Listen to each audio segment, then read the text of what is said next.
আজকে আমাদের গ্রুপের এক রুগ্ন ছেলের বিয়ে, সকাল সকাল যেতে বলেছিল, তাই 12টার দিকে ওর বাড়ি পৌঁছে গেলাম। একটা জিনিস আমি বলি, হ্যাঁ সেটা যে ইম্পর্টেন্ট, সেটা হচ্ছে আমার যে ক্যারেক্টার আছে ওকে আমার প্রি ওয়েডিং এর ছবিগুলো একটা। হ্যালো গাইস, কোথায় গান বাজছে জানি না, কিন্তু নাচছি আমরা।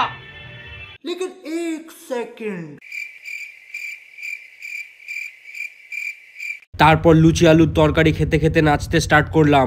মোটামুটি নাচের মধ্যে দিয়েই যাচ্ছে সবকিছু।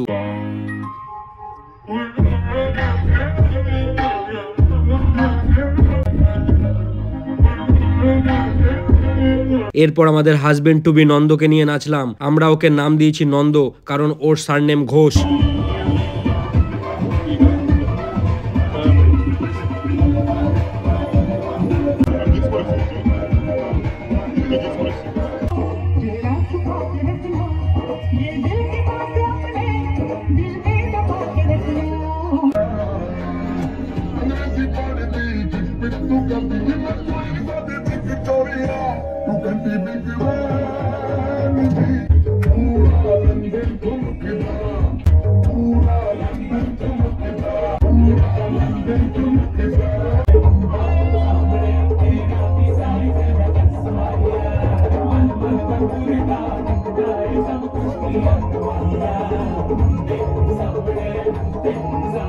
নন্দর গায়ে হলুদে আমরা বন্ধুরা মিলে হলুদে গা করে দিলাম গাইজ।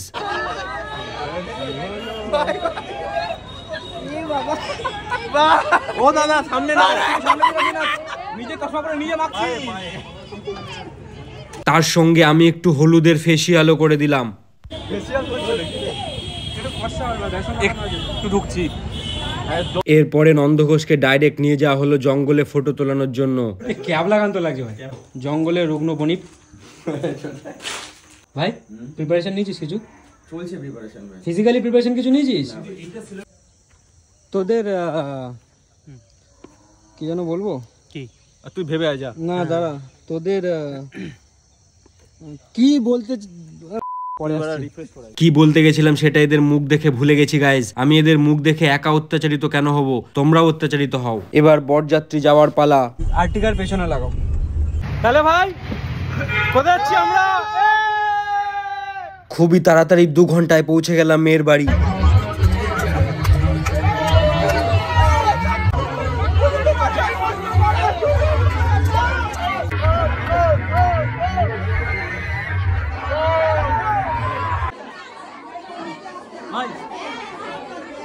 সত্যি বলতে নন্দকে এত সিরিয়াসলি স্কুল লাইফেও বই পড়তে দেখিনি যত সিরিয়াসলি মন্ত্র পড়ছিল। এরপর নন্দর ড্রেস চেঞ্জ করানো হলো, এর মধ্যেই জুতো চুরি হয়ে গেছিল গাইজ। মালা বদলের সময় মালা পরানো নিয়ে হালকা মারামারি হলো।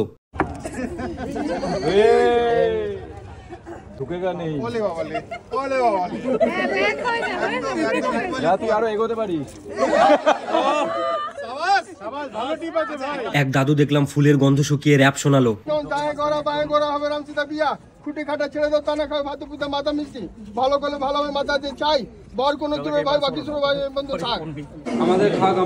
খাওয়া দাওয়া শেষ করে গিয়ে দেখলাম বন্ধু ওর বউকে নিয়ে গোল গোল ঘুরছে গাইজ। ঘোরাঘুরি দেখে সবকিছু শেষ করে সেখান থেকে আমরা বেরিয়ে গেলাম।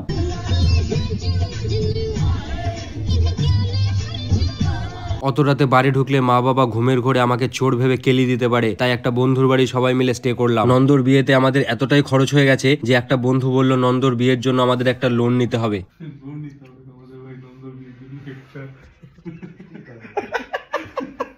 মুঝে সব হ্যায় পতা, আমার মা